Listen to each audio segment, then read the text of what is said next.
வாழ்க, குருவே துணை, குரு அடி போற்றி.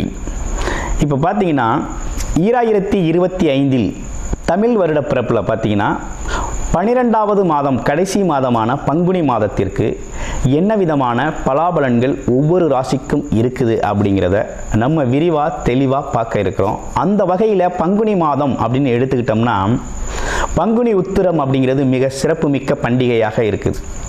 அது மட்டும் இல்லாமல் இந்த பங்குனி மாதத்தில் 7 சுப முகூர்த்தங்கள் வருது. பங்குனி மாதத்தில் தான் பார்த்தீங்கன்னா கிராமப்புற திருவிழாக்கள் தொடங்கக்கூடிய ஒரு காலகட்டமாக இருக்குது. இந்த பங்குனி மாதத்தில் சூரிய பகவான் பார்த்தீங்கன்னா காலச்சக்கரத்தின் 12வது ராசியான மீனம் ராசியில் அமர்ந்து அருள்பளிக்கக்கூடிய ஒரு அற்புதமான மாதமாக இந்த மாதம் இருக்குது.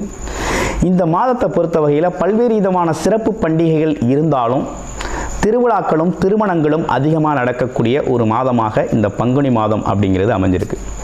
நேயர்கள் அனைவருக்கும் இந்த பங்குனி மாதத்தில் ஒவ்வொரு ராசிக்கும் எப்படி இருக்கும், என்னென்ன விசேஷங்கள் இருக்குது, என்ன செய்யலாம், என்ன செய்யக்கூடாது, என்ன விதமான வழிபாடுகள் செய்யலாம் அப்படிங்கிறதை பற்றியும், என்னென்ன முயற்சிகள் கை கொடுக்கும் அப்படிங்கிற பற்றியும் முழுமையாக தெளிவாக நம்ம பார்க்க இருக்கிறோம். நம்ம வீடியோவை தொடர்ச்சியாக நீங்கள் முழுமையாக பாருங்கள்.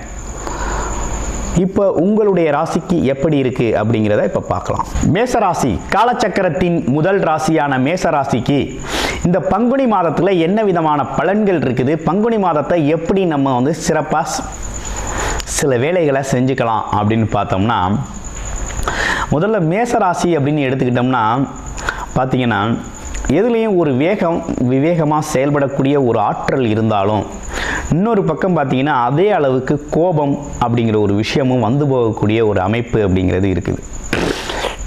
இன்னொரு விஷயம் பார்த்தீங்கன்னா முரட்டுத்தனமான சில வேலைகளை செய்யணும் அப்படின்னா மேசராசி ரொம்ப சிறப்பான ஒரு அமைப்பு. அதுலேயும் நிர்வாகத்திறன், மற்றவங்களை அடக்கி ஆள்றது, நிர்வாகம் செய்கிறது அப்படிங்கிறது கைவந்த கலை. அதுலேயும் பார்த்தீங்கன்னா சில குடும்பங்களில் மேசராசி பெண்கள் இருக்காங்க அப்படின்னா அந்த குடும்பத்தோட தலைவர் பெண்களாக தான் இருப்பாங்க. அந்த நிர்வாகம், அந்த குடும்ப நிர்வாகம் அப்படிங்கிறது அவ்வளவு அழகாக நிர்வாகம் பண்ணுவாங்க. நிர்வாகம் பண்ணக்கூடிய ஒரு அமைப்பு அப்படிங்கிறது அவங்களுக்கு இயல்பாகவே உண்டு. அந்த வகையில் இந்த பங்குனி மாதத்தில் ராசிநாதன் சொல்லக்கூடிய செவ்வாய் பகவான் முருகபெருமானின் அருளை முழுமையாக பெற்ற இந்த மேசராசி அன்பர்கள் பார்த்தீங்கன்னா எடுக்கிற முயற்சிகள் கைகூடும் விதமாக இருக்குது. அது மட்டும் இல்லாமல் தைரியம், தன்னம்பிக்கை, துணிச்சல் அதிகரிக்கக்கூடிய மாதமாக இந்த மாதம் இருக்குது. ஆமாம், கடந்த மாதங்களில் கொஞ்சம் அலைச்சல் திருச்சல் இருந்தாலும் பயங்கரமான அலைச்சல் இருந்தது, மன உளைச்சல் இருந்தது, உறவுகளில் கொஞ்சம் விரிசல் இருந்தது. அதே நேரத்தில் கொடுத்த வாக்குகளை காப்பாற்ற முடியல அப்படிங்கிற ஒரு சூழ்நிலையெல்லாம் இருந்துச்சு இல்லையா, அதெல்லாம் மாற்றம் ஏற்படக்கூடிய வகையில் அது சார்ந்த முயற்சிகள் அனைத்துமே கைகூடக்கூடிய வகையில் இந்த மாதம் அமைஞ்சிருக்கு. என்னதான் அப்படி அமைஞ்சிருந்தாலும் இன்னொரு பக்கம் பார்த்தீங்கன்னா அந்த மாதத்தில் உங்களுக்கு சுப விரய செலவுகள் அப்படிங்கிறது தவிர்க்க முடியாத அளவுக்கு வரக்கூடிய ஒரு அமைப்பு அப்படிங்கிறது ஏற்பட்டிருக்கு. பாக்யாதிபதி அப்படின்னு சொல்லக்கூடிய குரு பகவான் உங்களுக்கு தனம் அப்படிங்கிற ஒரு விஷயத்தை எவ்வளவு தான் கொடுத்தாலும் அதற்கான விரயம், வரவுக்கேற்ற செலவு அப்படிங்கிறது எவ்வளவு பணம் வருதோ அதுக்கான செலவு அப்படிங்கிறதும் காத்துக்கிட்டே இருக்குது. அது எப்படி காத்துக்கிட்டு இருக்கு அப்படின்னா குடும்ப உறுப்பினர்கள் மூலமாக, குழந்தைகள் மூலமாக, கட்டிய மனைவி மூலமாக அந்த செலவு அப்படிங்கிறது காத்துக்கிட்டு இருக்கு. கணவன் மனைவி அவங்க மூலமாக காத்துக்கிட்டு இருக்கு.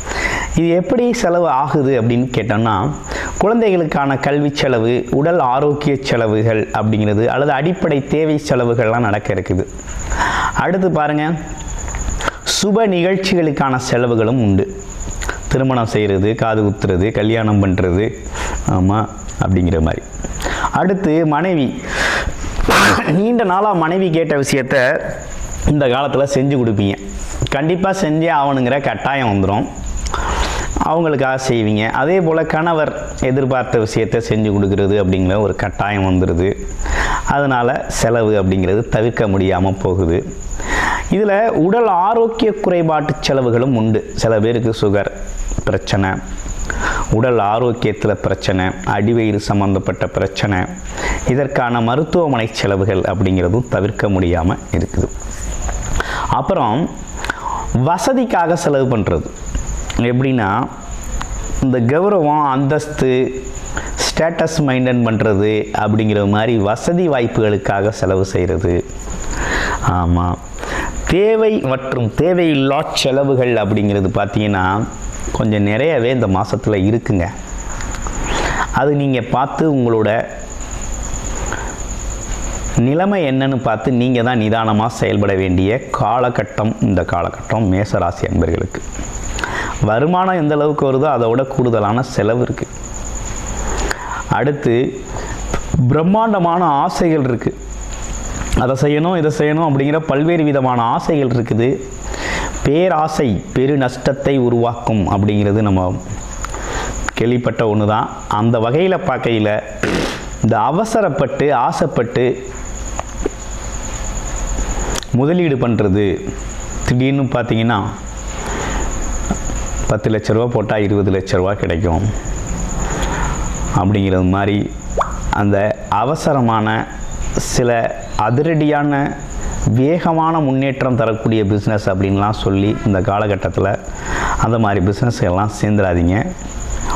அதெல்லாம் பார்த்தீங்கன்னா இந்த காலகட்டத்தில் ராகு 12ஆம் இடத்துல இருக்கிறதும் சுக்கிரனோட சேர்ந்து இருக்கக்கூடிய ஒரு அமைப்பில் அந்த சிக்கல்லாம் உருவாக்கி விட்டுருவார். அப்போ கொஞ்சம் கொஞ்சம் இருக்கிற பணத்தையும் இழக்கிறது மாதிரி ஆயிடும். அடுத்து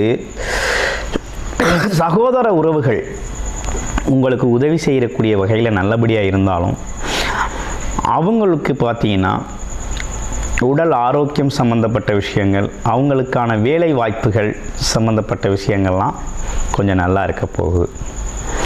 அடுத்து வேறு என்ன சிறப்புகள் இருக்குது அப்படின்னா, இந்த 12ஆம் இடத்துல சுக்கிரனும் புதனும் இணைவு பெற்றிருக்குது. அப்போ என்னென்னா, சில பேருக்கு இந்த படிக்காமல் இருந்த குழந்தைகள் படிப்பு சரியாக வராமல் இருந்த விஷயமெல்லாம் இப்போ கொஞ்சம் நல்லபடியாக வரும். ஆமாம், கொஞ்சம் நல்லபடியாக படிப்பு வரக்கூடிய ஒரு அமைப்பு அப்படிங்கிறது இருக்குது. வேற என்ன அப்படின்னு பார்க்கையில் தொழில் வருமானம் அப்படிங்கிறது ஒரு நிரந்தரமான தொழில் வருமானம் அப்படிங்கிறது உண்டு. அதில் எதுவும் குறையில்லை. தொழில் அது மட்டும் இல்லாமல் வியாபாரம் செய்கிறவங்களை பொறுத்த வகையில் ஒன்றும் பெரிய குறையில்லை, நல்லபடியாக தான் போகுது இந்த காலகட்டம். அப்போ குறிப்பாக இந்த பங்குனி மாதத்தில் என்ன மெசேஜ் அப்படின்னு கேட்டோம்னா, இந்த மேச ராசிக்கு என்ன தகவல் அப்படிங்கிறது தான் அவன் விஷயம். இப்போ என்ன மேசராசியை பொறுத்த வகையில் என்ன தகவல்னா, விரய செலவுகள் நிறைய இருக்குது. சுப விரய செலவுகள், தவிர்க்க முடியாத சுப விரய செலவுகள் நிறைய இருக்குது அப்படிங்கிறது ஒரு விஷயம். சில பேரோட தசாபுத்தி அமைப்புகள் எப்படி இருக்குது அப்படின்னு பார்க்கணும்.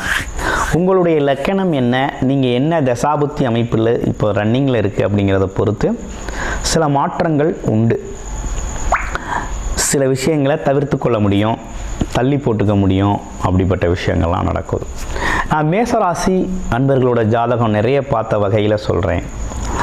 இப்போ இந்த காலகட்டத்தை பொறுத்த வகையில் என்னென்னு கேட்டிங்கன்னா, மேசராசி அப்படின்னு எடுத்துக்கிட்டோம்னா, இந்த வயது 60 வயதை தாண்டியவர்களுக்கெல்லாம் பார்த்திங்கன்னா உடல் உபாதை பிரச்சனைகளில் கொஞ்சம் நிறைய சிக்கல்கள் இருக்குது.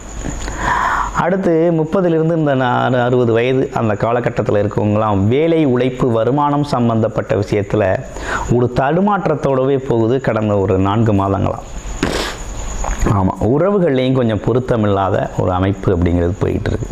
அதற்கு ஏற்றாறு போல் இந்த மாதம் எப்படி இருக்குன்னா, அந்த கடைசி மாதம்னு சொல்லக்கூடிய பங்குனி மாதத்தில் சுப விரய செலவுகள் அப்படின்னு பல்வேறு விதத்தில் தவிர்க்க முடியாத செலவுகளாக நிறைய அந்த மாதத்தில் வரப்போகுது. அதனால் கொஞ்சம் கவனமாக இருங்க, சிக்கனம் அப்படிங்கிறத ஃபாலோ பண்ணுங்கள். அதே போல் உறவுகள் கொஞ்சம் உதவி செய்வாங்க. ஆமாம், இளைய சகோதர சகோதரி உறவுகள்லாம் உங்களுக்கு நல்லபடியாக உதவி செய்வாங்க. ஓரளவுக்கு உங்களோட பயணம் அப்படிங்கிறது நல்லாயிருக்கும். அடுத்து சனி பகவான் எப்போதுமே தொழில் சார்ந்த விஷயத்தில் பெரிய பாதிப்பு இல்லாமல் தான் இருக்குது தொழில் செய்கிறவங்களுக்கு. ஆமாம், அதிலலாம் மதிப்பு மரியாதை குறைபாடெல்லாம் ஒன்றும் கிடையாது, அதெல்லாம் நல்லா அருமையாக இருக்குது. ஆமாம், இப்போ என்ன அப்படின்னா, வரவை விட அதிகமான செலவு, கடன் வாங்கி செலவு பண்ணுற சூழ்நிலைகள் வரக்கூடிய ஒரு அமைப்பு. அதே நேரத்தில் வீண் வாக்குவாதம், வம்பு வழக்குகளை தவிர்த்துக்கிறது நல்லது. அப்புறம் 2வது விஷயம் என்னென்னா, உடல் ஆரோக்கியத்தில் கவனம் எடுத்துக்கிறது நல்லது. ஏன்னா மருத்துவமனை செலவுகள் அப்படிங்கிற ஒரு விஷயமும் குடும்ப உறுப்பினர்களுக்கு செய்ய வேண்டிய அமைப்பு அப்படிங்கிறது இருக்குது. அப்போ இது இவ்வளவு இருந்தாலும் வெளிநாடு வெளியூர் பயணம் போகிறதுக்கு ரொம்ப நல்லா இருக்குது. வேலைக்காக தொழிலுக்காக வெளிநாடு வெளியூர் பயணம் போகிறது அப்படிங்கிறது ரொம்ப சிறப்பாக இருக்குது. அதே போல் சில பேர் மேசராசி அன்பர்களை பொறுத்த வகையில் ஆமாம் என்னென்னா உறவுகள் சம்மந்தப்பட்ட நண்பர்கள் சம்மந்தப்பட்ட விஷயத்தில் கொஞ்சம் கவனமாகவே இருக்கணும். ஏன்னா சுக்கிரன் 12ஆம் இடத்தில் ராகு கூட சேர்ந்துருக்கிறதுனால பணம் சம்மந்தப்பட்ட விஷயத்துலையும் நண்பர்கள் சம்மந்தப்பட்ட விஷயத்துலையும் பெண்கள் சம்மந்தப்பட்ட விஷயத்தில் குறிப்பாக கொஞ்சம் கவனம் எடுத்துக்கணும் அப்படிங்கிற மாதிரி இருக்குது. மற்றபடி மேசராசியை பொறுத்த வகையில் இந்த பங்குனி மாதம் அப்படிங்கிறது இப்படிப்பட்ட பலன்களோடு அமைஞ்சிருக்கு. குறிப்பாக உங்களுடைய ஜாதகம் தான் ரொம்ப முக்கியம். சுய ஜாதகத்தில் என்ன தசாபுத்தி அமைப்பு இருக்குது அப்படிங்கிறத பொறுத்து இந்த பலன்களை எடுத்து பலனடையணும். சில பேருக்கு முதலீடு செய்யும் வகையில் அந்த செலவுகள் வரும் தொழில் ரீதியாக. சில பேருக்கு பார்த்திங்கனாக்க வீண் விரைய செலவுகளாக போகும். சில பேருக்கு சுப விரைய செலவுகள் அப்படின்னா இடம் வாங்குறது, வீடு கட்டுறது, ஒரு அசட்டை உருவாக்குறது மாதிரி வரும். அப்போ எல்லாத்துக்கும் உங்களுடைய சுய ஜாதகம் அப்படிங்கிறது என்ன தசாபுத்தி நடக்குது அப்படிங்கிறது ரொம்ப முக்கியம். அதை பார்த்துட்டு இந்த பங்குனி மாதத்தின் சிறப்புகளோடு இப்படிப்பட்ட சிறப்புகளோடு அமைஞ்சிருக்கு. ஓகே, நமக்கு வழிபாடு அப்படின்னா என்ன செய்யலாம் அப்படின்னா செவ்வாய்க்கிழமைகளில் முருகன் வழிபாடு செஞ்சுக்கிறது அப்படிங்கிறது ரொம்ப நல்லது. நன்றி, வணக்கம், வாழ்த்துக்கள்.